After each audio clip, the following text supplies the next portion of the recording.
The invasion of the National Assembly by men of the Department of State Services, DSS, yesterday had received wide condemnation from political stakeholders and concerned Nigerians. Lawmakers, staff and journalists were barred from entering the National Assembly by the DSS. In a statement jointly signed by the Senate President Dr. Saraki and the Speaker of House of Representatives Yakubu Dogara, both lawmakers condemned the action of the security agents and described it as another attempt to subvert the nation's democracy. Meanwhile, reports reaching us says as President Osibajo is consequently assuring Nigerians that all persons within the law enforcement apparatus who participated in this travesty will be identified and subjected to appropriate disciplinary actions. Thank you for listening. This is NAS Television. Speaker of the House of Representatives, the Right Honorable Yakubu Dogara.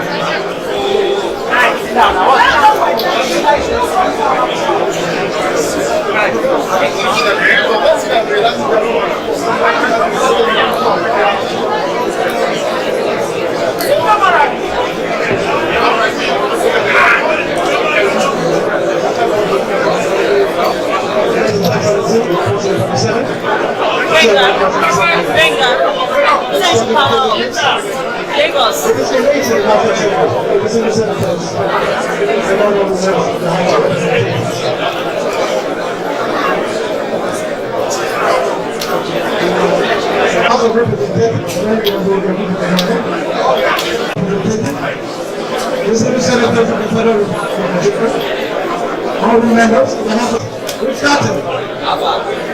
Gentlemen of the press. Gentlemen of the press.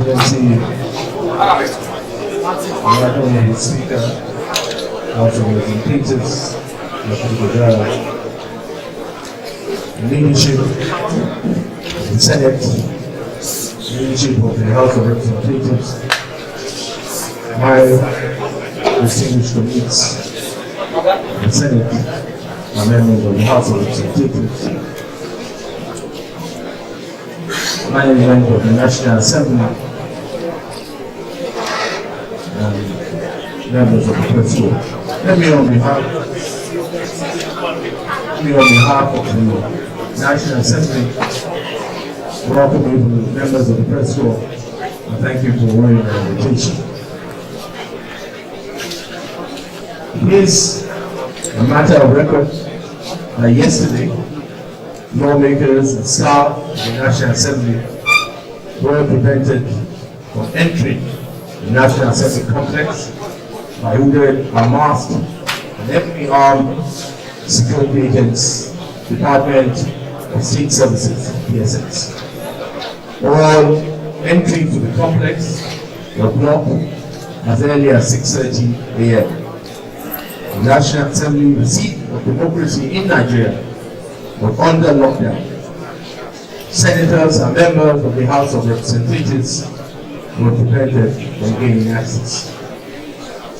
The ensuring standoff was a show of shame that played itself over several hours in no circumstances should this have happened. And we as a nation reap its bitter fruit instantaneously, as evident in media images relayed around the world, images that shape us as a democratic nation. The seed was also an act of cowardice by those seeking to carry out an illegal impeachment of leaders of the Senate in flagrant disregard of the law. People who seek to control at all costs, by whatever means, never minding the injury to the democratic norm. I have to say, this is not about me, Video.What Saraki and individuals. This is not about Ike Ikirimadu, and of course, this is not about Yakubu Dogara. I'm speaking for my colleagues when I say this about the soul of this great country, Nigeria, we all know. What we represent as a country, as a people, and our standing in the community of nations. This is a country where so much is expected of us. So many wrongs.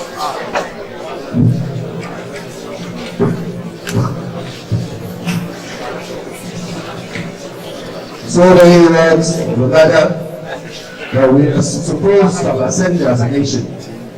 Instead, we are swallowing in impunity and a legal show of force of where we retard our progress. This is most disheartening. I don't get any joy in saying, I said so, I don't.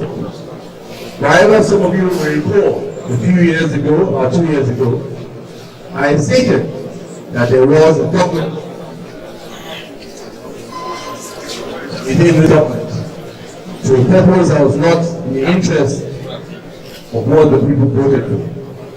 I said it then, and now nearly on a daily basis, we are seeing the manifestation of that government within the government. It beats our imagination how this is being allowed to occur. Only recently, we also saw what happened in Benue State, where 8 members out of a 30-member assembly, with the collaboration of security agents, police and DSS, tried to impeach a government. It beats one's imagination how the head of a security agency could have authorized the brazen assault on the legislature that we saw yesterday. Despite the threat of our lives, we shall continue to fight impunity and injustice in this country.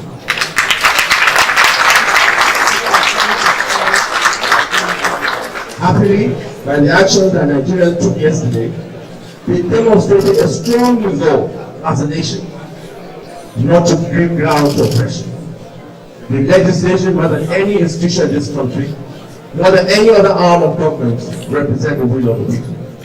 We're elected by the people, and an assault on legislature is an assault on the people of Nigeria.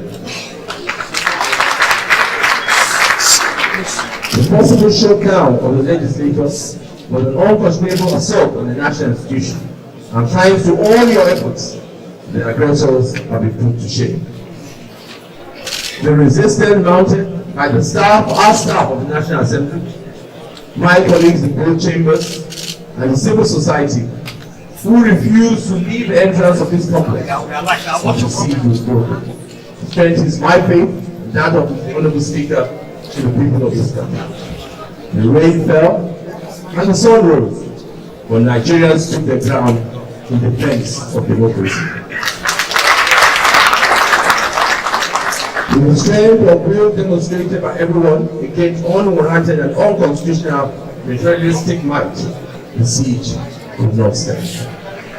By this, we have shown that Nigerians can resist governments within government in whatever guise, and this is humbling for me in particular.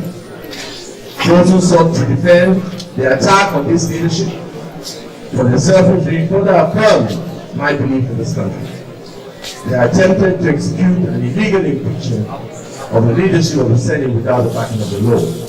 But we faltered. I am confident that together we shall always defeat acts of unconstitutionality. The rule of law shall always prevail. I want to thank from the bottom of my heart and on behalf of the Speaker and all of us, Nigerians, our colleagues, senators, members of the House of Representatives, our very loyal and dedicated National Assembly staff for standing up and counted for democracy during yesterday's siege. I thank the thousands who monitor the situation on the radio, television, social media, voicing their outrage at the siege, thereby sending a clear message to those that actually thought that the Nigerian public will not buy this act of gangsterism using instruments of state such as the DSS. I also thank the international community, particularly the European Union that visited the complex, the international press for the prompt reaction to the invasion of the National Assembly. Civil society and social cultural groups were being emphatic in their statements during the crisis. I very much appreciate their vigilance and of course the statements also by governments and states. Among the many that come up For special mention, I believe that Honorable Boma will help. I don't know about the please stand up.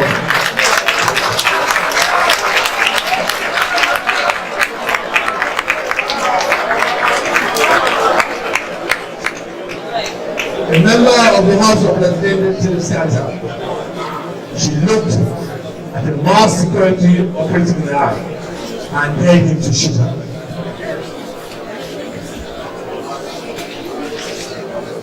She let it be known that Nigerians must stand on the barricade at National Assembly. She will not be brought by any of their activity. This is the pointer to what is possible in this country when women take their leadership.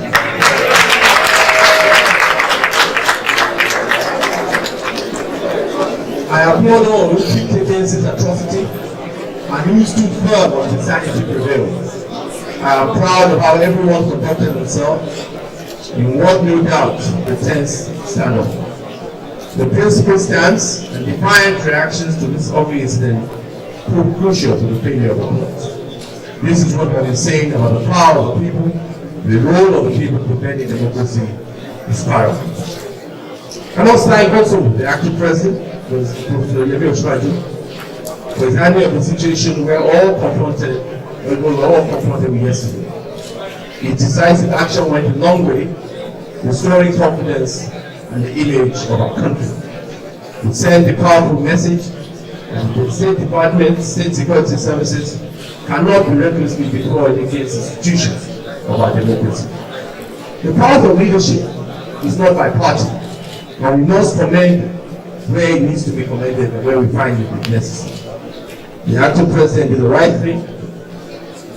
However, the damage control so far does not address how this happened in the first place. This is an incident concerning which we've had on good authority and been in the planning for months. How is it so that atrocity was not prevented? How is it that the masterminds were not deterred? The very, very serious questions remain unanswered, and only a full investigation will give us answers to this. We call for investigation, and we demand that all perpetrators are brought to book. We owe it to ourselves to ensure that such a situation never occurs again in this country. Many agencies have abused their powers and acted outside the ambit of the law on occasion. Where abuses occur, similar actions must be taken immediately and full investigation instituted. I must say that when we fought for change, we could not have envisaged a scenario such as unfolded yesterday. An atmosphere where people cannot tolerate dissent or mere differences of opinion as to the future of our Nigerian country. This is not the change we fought for. We did not fight for instruments of state to be used to oppress Nigerians and their lawmakers. I know that I certainly did not fight just so that legislations to be undermined and subject to this onslaught. There are so many lessons to be drawn from the ugly incident we witnessed yesterday. For one, government must ensure that security agents remain neutral and act in line with the position of the Constitution as well as the enabling laws. Heads of agencies should be accountable, and those who step out of line must be held responsible for their actions. Enough with impunity. Enough with reckless or senseless deployment of militaristic force. Enough. In this dark cloud, we can see the silver lining. And that silver lining is a commitment of Nigerians to defending the hard-won democracy. I am more than encouraged by the strength, the determination, and the resolve of ordinary Nigerians to see that the democracy survives, thrives in this country. I'm also strengthened by the determination of the media to report and analyze the truth that they see. I want to reassure Nigerians that on our part, we will remain committed to working for a country governed by the rule of law. Our desire is to have a society where there will be equity and justice, not oppression. We stand committed to doing our utmost as lawmakers to ensure that the responsibility and functionality of government are met. Although we are on annual break, we are daily reviewing issues that need our attention. Unfortunately, yesterday, showdown prevented us from meeting with INEC to review their request. We will continue to look into this matter, and in the spirit of ensuring that we do all that is necessary to see that we have a successful and smooth election, we will take whatever necessary action that is required for us to move this forward. If it means us coming back to address that, we will do whatever it is necessary, we will play our role to ensure. In that spirit too, I would like to appeal to Mr. President to sign the new 2018 Electoral Amendment Bill, which will pass. It was based on his recommendations and his request. We have passed it and we have sent it to him for his assent. My colleagues, I remain confident that with your support, we will focus on the job we have. We will continue to serve the Nigerian people. My confidence is unshaken. I remain committed to the success of the 8th National Assembly and the continued progress of our country. In closing, let me reiterate that neither myself, the Deputy Senate President, the Honorable Speaker, the leadership here, belong to the class of politicians that are desperate to stay in power by all means and at all costs. Today, 2/3 of our members do not have confidence in any of us. We will leave this place.